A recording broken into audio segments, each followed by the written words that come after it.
Now, ladies and gentlemen, we will begin with the next session on becoming Atmanirbhar in medical devices, realizing the vision, which is going to be chaired, as I said, by Dr. S. Ishwara Reddy, Joint Drugs Controller India, Central Drug Standard Control Organization, Directorate General of Health Services, Ministry of Health and Family Welfare, Government of India. Very briefly, I'll introduce him and then I will hand over the proceedings to the moderator, Ms. Charu Saigal. So, first of all, a very warm welcome to Dr. S. Ishwara Reddy. Uh, and there is his brief profile, ladies and gentlemen. He was appointed the Drugs Controller General in India in February 2018. He's the youngest Drugs Controller General who has worked for all the positions of the hierarchies. And at CDSCO, Dr. Reddy headed various internal divisions like medical device, biologicals, new drugs, import and registration, and others. A very warm welcome to you, Dr. Reddy. And let me now very quickly, Thank you. just flash the profiles of our eminent speakers. Our moderator, ladies and gentlemen, for this session, our very eminent moderator, the lady Ms. Charu Saigal, Partner Leader, Life Sciences and Healthcare, Deloitte, India.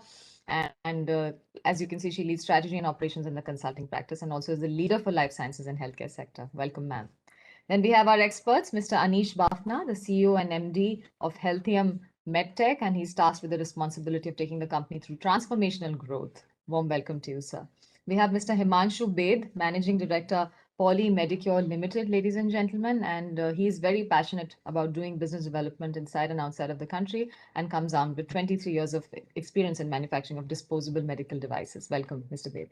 We have with us Mr. Madan R. Krishnan, Vice President and MD India Medtronic, who comes armed with over 20 years of leadership experience in healthcare and emerging and developed healthcare systems.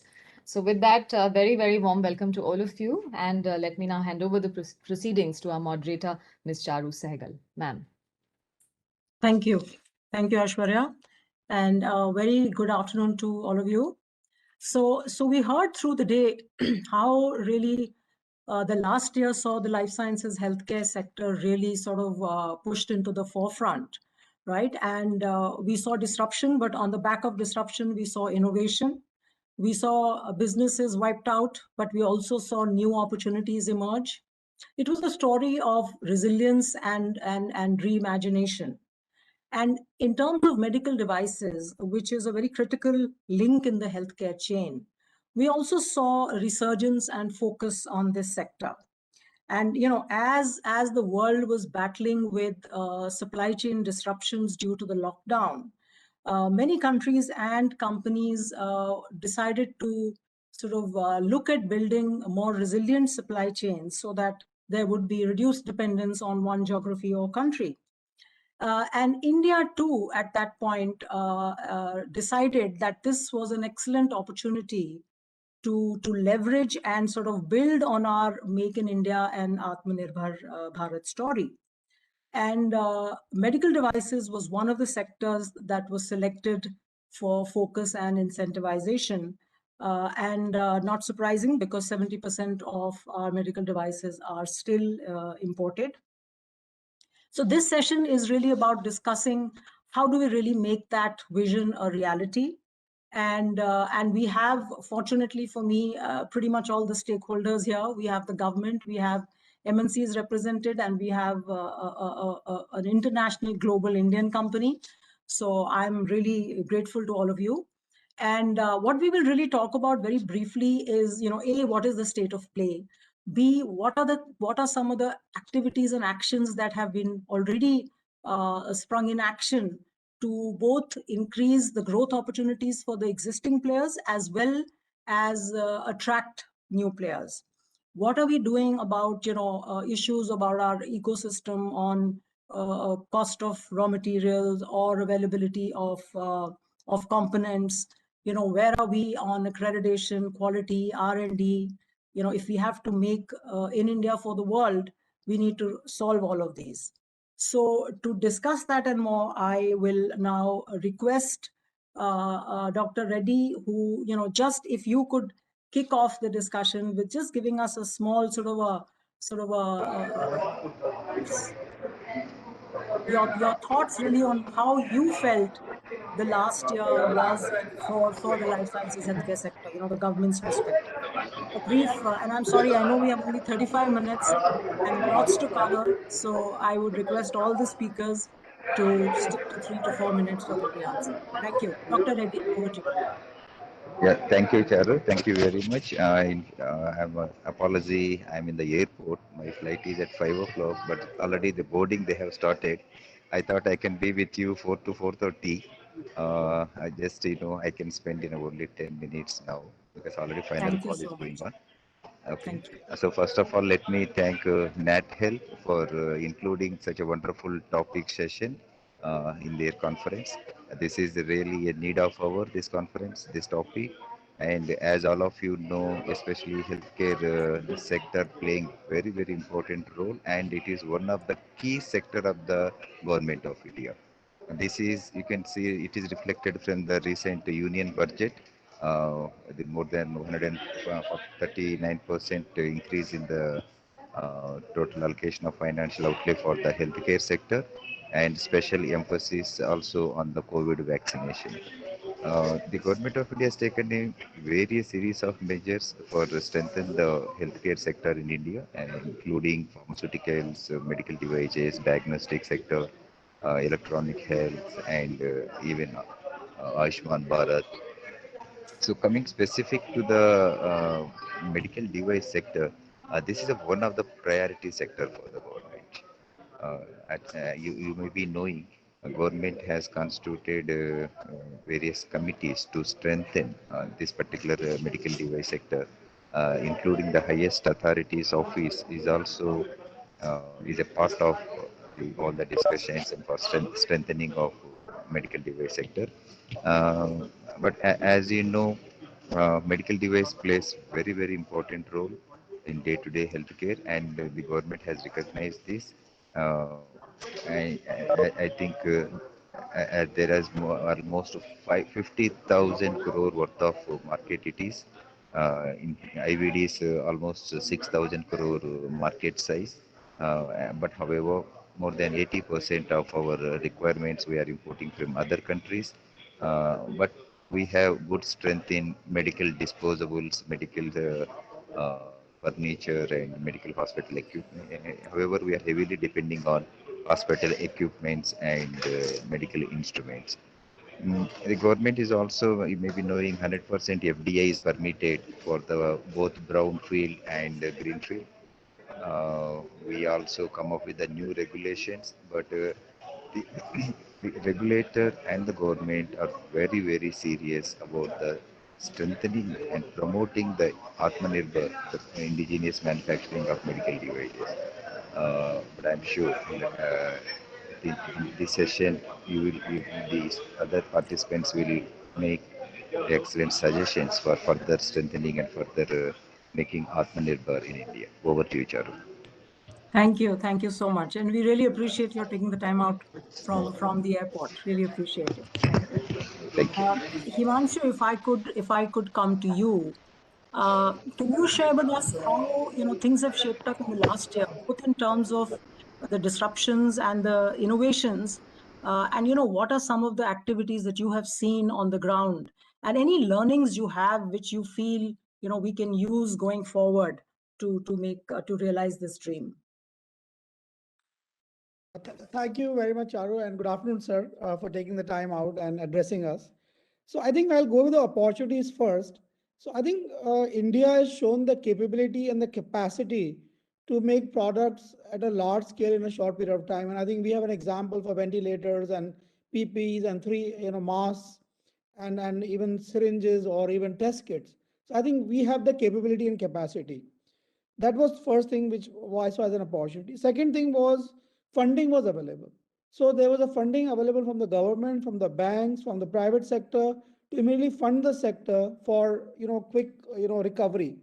And a lot of banks gave COVID line of credits, and the PE funds jumped in, and even private investors jumped in. The third thing I think was this PLI scheme, which was announced by the government. So that actually came with a big opportunity for the medtech sector, because the government allocated $500 million on this scheme for medtech parks, local manufacturing. So first time, government of India took medtech as a priority sector and announced this kind of scheme. So that opportunity actually came during the COVID time. And of course, on the regulatory front, I think that the regulators, they work round the clock to give approvals. I remember, when we launched certain products, we got approvals within 24 hours.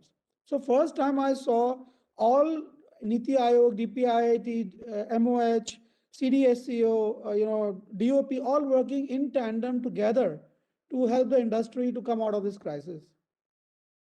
Now, coming to disruptions, I think supply chain was greatly impacted. I think for 2 months, there was almost no raw materials or parts coming in because of, lockdown. We had workforce issues where, most of the outstation workforce left the plants, but we had to retrain the local workforce, hire local people, retrain them. So that became kind of a challenge. And it was a big disruption for initially 3-4 months. And of course, the freight costs, the freight costs, inward and outward freight costs, because of shortage of, let's say transportation activities, the freight costs kind of tripled or quadrupled across air freight, sea freight, or land freight. So I think that was a kind of disruption which came in. I mean, you look at the learnings. I think the biggest learning was to reduce dependence on imported raw material and imported parts, and talk to local vendors and local, supply chain people who could help you to, scale up faster rather than being dependent on, overseas suppliers. Then I think another area which was important, which I learned, was collaborate to innovate. So those collaborations between BEL and, AVGA, or Scanray, AVGA and Maruti, and, then Kalam Institute and other lot of factories which are part of AMTZ, they collaborated together to come up with, products very, very quickly. So I think that industry, academia and government partnership was somewhat I've never seen before. So that was a big learning which came to me. And then digitization was another big thing which was a big learning, because when you look at the government bringing all the ease of doing business, our national digital health policy, use of AI, IoT, and all these things show a big push, which we thought would come maybe 3-4 years down the line. So these are some of the things which come to my mind. Yeah, thank you, Himanshu. I think it's very, very reassuring to see that when it comes to the crunch, we are able to sort of make things happen, right? So thank you. Madan, if I may come to you, MNCs, we realize, have a big role to play in sort of realizing this this vision of making India self-reliant. Now, you and Metronics is also investing a lot in India. So can you share your perspective of, what are some of the challenges that MNCs face, when it comes to leveraging their capabilities? Hi, Dr. Reddy, Charu, and the fellow panelists. As the saying goes, never waste a crisis. And in COVID has taught us the importance of hygiene, health, and well-being. And I think hopefully it'll become, after COVID, the focus and prioritization of healthcare will be much of a higher order. I think from a Atmanirbhar Bharat, we all Indians, all of us align and want to work and are working for Atmanirbhar Bharat in the healthcare space especially. And I believe that we need to start in an area of core competency. In order for it to accelerate Atmanirbhar Bharat, can we start at an area where we already have some unique strengths and target areas where we can make the biggest progress to get to the required objective? In that sense, we have looked at the availability of trained scientific talent in India is a big plus. We have the largest pool of English-speaking STEM graduates, science, technology, engineering, mathematics graduate world over. And they're also just not in numbers, but in the passion and the innovative approaches and the work ethic. They are well regarded world over. So even in our organization, in the Global R&D Council and Global Technology Council, there are a lot of people who have studied in India, of Indian origin. And I think it's a great interest also for us. So what we have done is that we have worked with Medtronic, our global team, for over last 2 years, managed to get investment to scale up the center in Hyderabad as the largest R&D center worldwide other than the US for Medtronic. It's an investment of about 1,200 crores. It's a vote of confidence for India and the India talent. And I believe that once you bring this large investment into India, which is going to be inaugurated shortly, more divisions will come and want to invest in India in broader areas. And I believe so R&D is a clear area of focus and a core competency for India. Clinical and data sciences are the other areas I feel. I feel that the clinical research area There's no country really clearly owning it other than the developed markets and maybe US. So I think India has a unique opportunity with, again, trained manpower and the facilities, good quality hospitals. We can create enabling capability there. As far as what can we do better or more, I won't say obstacles as such. We'll talk about, the size of the market is the biggest obstacle because, for most companies, it is 1.5% or maximum 2% of the global market. So India, although we want to excite international companies, if India, which represent maybe 16, 17% of global population, if the India market is only 1.5%, then you can't excite too much. So we have to figure out a way how India positions itself as a value add for innovation. I think that's where the quality focus has to come in. I would only ask that, the progressive policies that, CDSCO, DGCI, Dr. Reddy is with us today, has been quite exemplary the last 2-3 years. The good policies and the predictive rule-based decision-making that has been put in place is quite, we are very grateful for that. We want to see consultative policies in decision-making, predictability in policies and predictability in, rules and regulation. We don't want last-minute shocks and last-minute, changes as such. And I would say also quality consciousness, rather than a episodic care. How do we get a continuum of care? I think as Nat Health members, we are focused on quality, but ensure that the whole system is driven on quality. More companies are getting JCI or NABH certified, and quality is given the right regard. That it's not cost alone, it's quality that has a big criteria and a big value played. That'll lead to better outcomes. Thank you. Thank you, Madan. I think so transparency, consistency of policy, focus on quality. I think all these are issues which have been raised, and what's heartening is that we've actually seen action along these in this year. Thank you. Anish, if I may come to you, can you share with us, based on your experience of manufacturing in other countries, right? What are some of the lessons we can learn from what they are doing, and what are some of the indirect determinants of sort of creating this scale up of medical devices in India? Thanks, Charu. Great to see you after a long time, Dr. Reddy, and of course, Himanshu and Madan. I think the key factors driving success in most other countries has been reimbursement, scale, R&D, and innovation, right? I mean, if you look at China, it basically ramped up its manufacturing by investing very heavily in R&D. And before 2015, it was viewed as a consumable device manufacturer, but today, they're talking about very high-tech products and innovative products, and are looking at key therapy areas like DNA-specific medicine to cure diseases, right? I'll give an example of a company in China called Shandong Weiguo, which is now a $1.5 billion company. It started at the same time as a lot of our Indian ventures, but while our businesses have not been able to scale up to this extent, the company has grown into the big league, right? I mean, a lot has to do with captive consumption, as Madan just said.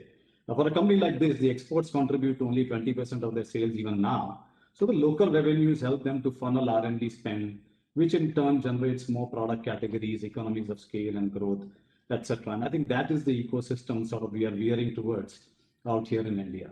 I guess the other very critical area, for the growth of any industry, especially like ours, is reimbursement. While we have made forays with the Ayushman Bharat scheme, but still the larger number of patients in the reimbursement pool need to be sort of drawn in. And the larger the number of patients, the larger the growth of the industry. It's basic economics and important to drive consumption. So if you look at countries like Thailand, Indonesia, in the region, and I'm keeping the regulated markets out of the picture right now, they drive very high government co-pay systems, which drives higher consumption and hence drives the size of the market. While a country like Singapore taxes its population at a very low rate and expects it to manage its healthcare cost with a government insurance system in place. So I guess depending on the shape and size, countries have adopted different means to sort of give access to their patients. And hence, in the med device field, the government support becomes a very critical factor, right? I mean, the PLI scheme here is a great scheme, but it needs to be all encompassing in terms of product categories, because you need a much larger footprint of products. And countries like Turkey, Sri Lanka, South Africa, China, they basically benefit from the fact that local manufacturing in the country, and it doesn't have to be a local manufacturer, it could be a multinational, is distinguished with imported products who do not manufacture the local products, and in the participation of public tenders or in procurement by giving export incentives, tax benefits, etc.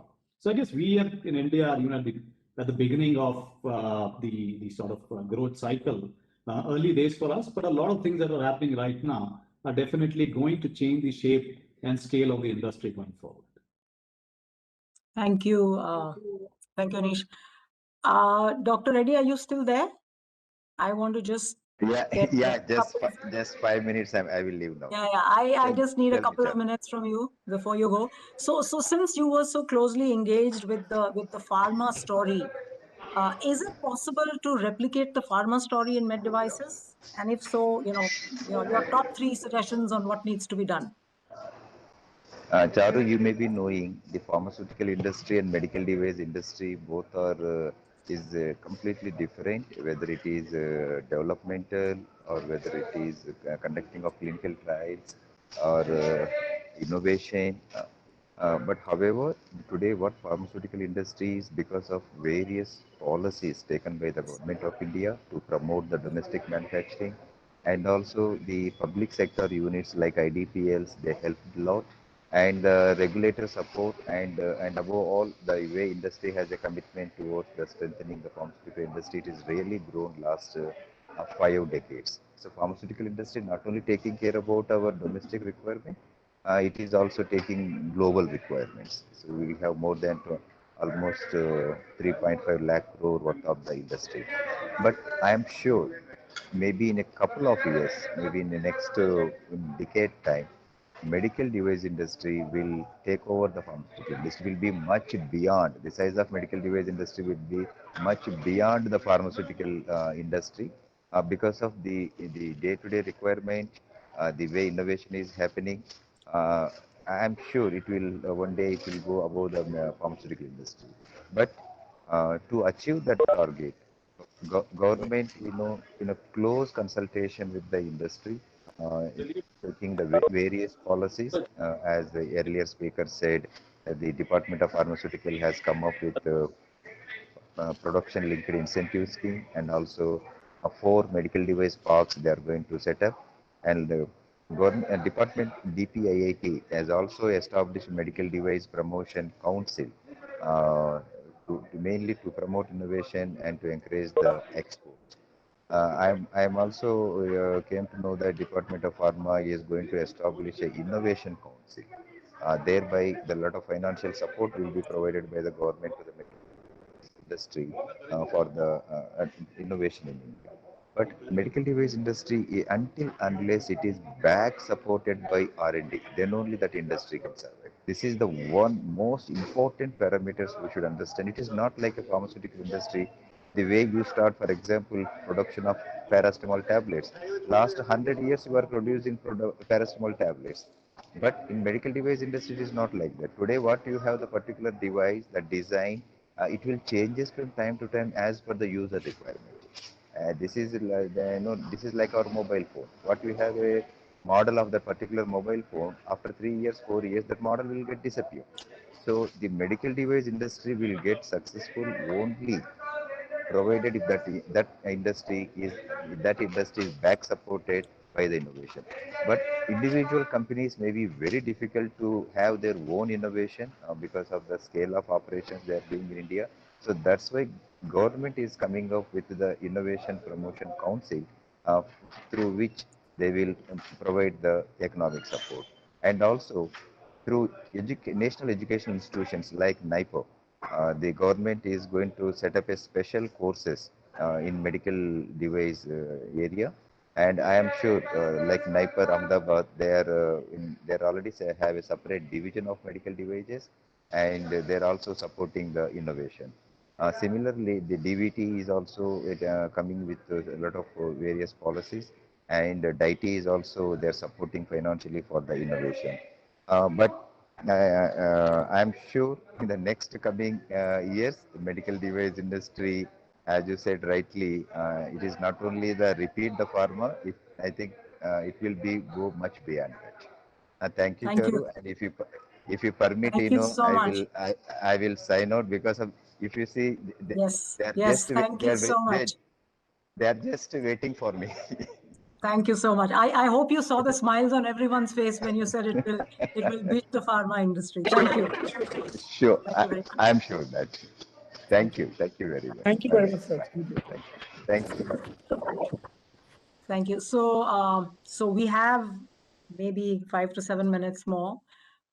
So maybe a couple of minutes from each one of you. Himanshu, if I could just have you sort of give us your, key changes that you feel are required. We've all discussed the challenges for many years. What are the real, the clinchers, if you will, which you think we need to focus on now? See, I think with my 23, 24 years of manufacturing in India and running a multiple plants, I think there are few things. I think Anish has already spoken about a few things, but I'll talk about very specific things here. I think we need predictability of our medical device rules and regulations. Because what is happening is we have medical device rules, announced in 2020. Now we have piecemeal by piecemeal some products being added for regulation. So if we have a clear policy that this is the rules, this is how it is going to be implemented. Now we have a discussion somewhere happening in Niti Aayog that they're talking about a Medical Device Act, which we are not privy to right now. So there's no industry consultation. So we don't know what's going to come in future. So we have rules at one side which are pending to be implemented. Then we have an act. So as an industry, we are confused that where should we, really, invest, and whether the rules which are going to be notified, the new law which is going to be aligned with the global regulatory best practices or not. Are we going to be aligned with MDSAP or IMDRF requirements? So I think India needs a predictable regulatory requirement. I think that's number one thing I would say. The second thing is India doesn't have a component and supply raw material supply chain base. We need to develop that to develop the industry. And because we may bring in new factories under medical device parks, but what are we talking about raw materials or maybe on component side, which is going to support them. We were looking at manufacturing a product, but we couldn't find a PCB manufacturer in the country. We couldn't find a LCD screen manufacturer in the country which could make that product. So we need to develop the whole ancillary ecosystem in the country simultaneously with the manufacturing ecosystem. I think that is what is needed. So we need a PLI scheme even for the component manufacturers or parts manufacturers, so that they are supportive to the main PLI scheme. And the last part is on the R&D side, I think we need some special incentives, because today I heard Dr. Reddy saying thing about Innovation Support Council. I'm very happy that the government is thinking on R&D side. So if there is some support on R&D, I think that will help the companies to innovate quickly, because that is where we are lacking today in India. China today files 500,000 patents a year, whereas India files only 5,000 patents overall. So I think we need to speed up that innovation cycle in India, and bring more products faster to the market through R&D initiatives. Thanks, Shah. Thank you. I know, Himanshu, there's a lot more I know that you can talk about, but unfortunately it's shortage of time. So Madan, I want to pick on something you just mentioned in your earlier, answer. So given that tertiary healthcare and some of the procedures are still the cheapest in the world in India, and on the other hand, we really have a very small number which is able to access quality healthcare. So do you feel that this unmet need can be a driver to sort of realize this vision of a self-reliant India when it comes to med devices? Yeah, certainly, Charu. I think this industry, medical device and medical technology, working with the providers will be the greatest accelerator to India's economic development, I believe. To the 5 trillion, to the 10 trillion economy, a healthy India is required. And right now, we don't even recognize that the mortalities, there's so much of mortality, a lot of it which can be prevented, whether it is in stroke, in sudden cardiac arrest, in diabetes. And then morbidity is something which we don't talk about much. The specialists talk about the terms of DALY and of morbidity related metrics, but we don't recognize it economically. The economic impact can be in trillions of dollars, as Harvard Medical School studies and other studies show.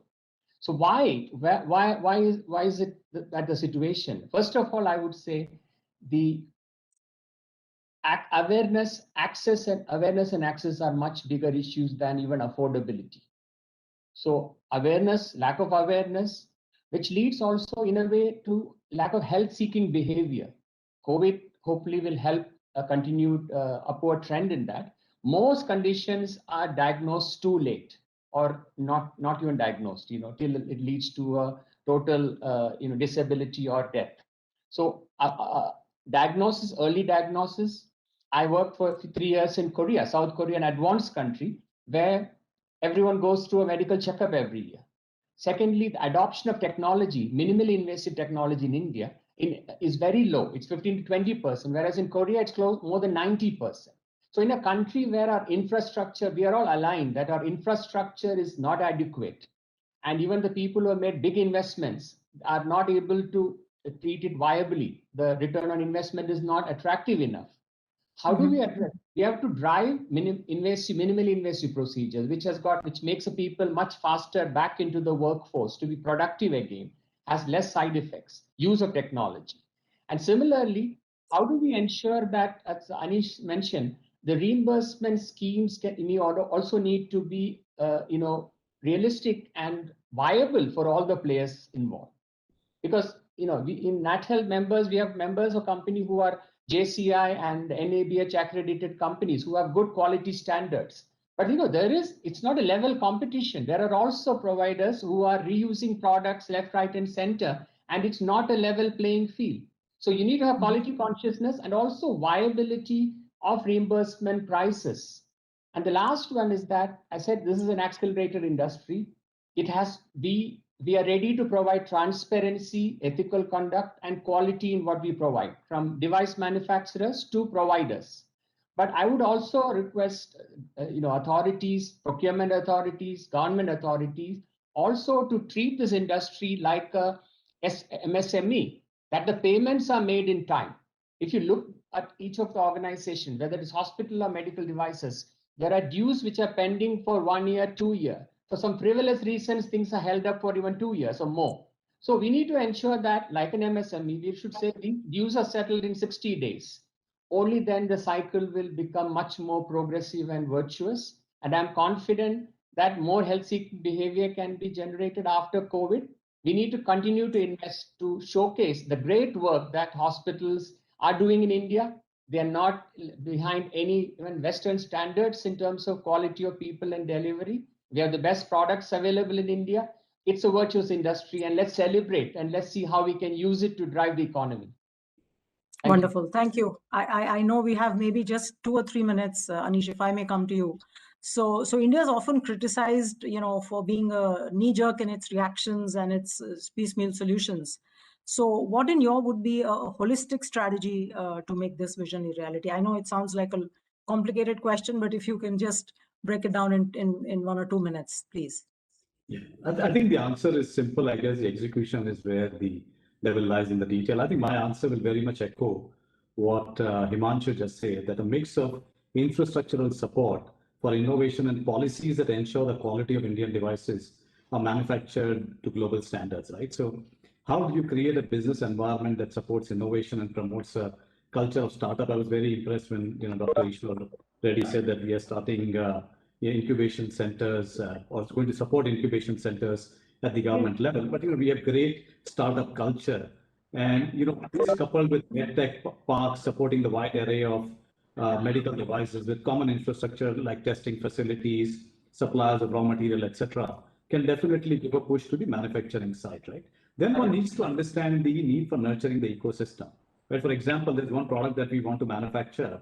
Now it needs 200 components, and we don't have a single component manufactured in India. If we were to import all the components, the cost of the product will become prohibitive. But let's say even if we start working with suppliers to build capacity, we need the economies of scale and the promise of scale to take that kind of risk. Again, alluding to what Madan said, you need that captive consumption out here.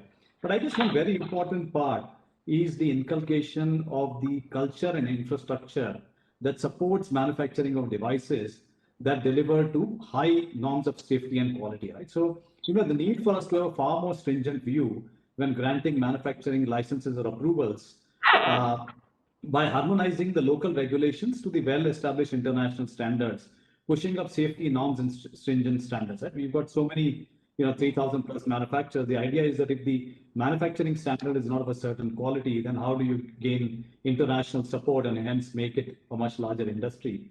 And finally, I guess the Indian export market will definitely need a thrust by the government. So, continuation of MEIS schemes, Export Promotion Council support. These are very important because we are at a very, very nascent stage at this point in time. And unless and until we go and aggressively market ourselves to the global world, we will not be able to scale up, right? And if these things are put into play, if the execution is worked out, then I think we should be in a good place. Thank you, Anish. There were brilliant suggestions. No time, of course, to summarize it. Thank you all very much, and apologies to the panelists of the next session. We took a few minutes extra. Thank you all very much. I'd like to thank you very much, ma'am, Ms. Charu Sehgal, for moderating this session so masterfully. And I'd like to thank our chair, Dr. S. Iswara Reddy, and all our eminent experts on this panel for their really illuminating insights. Thank you very much once again.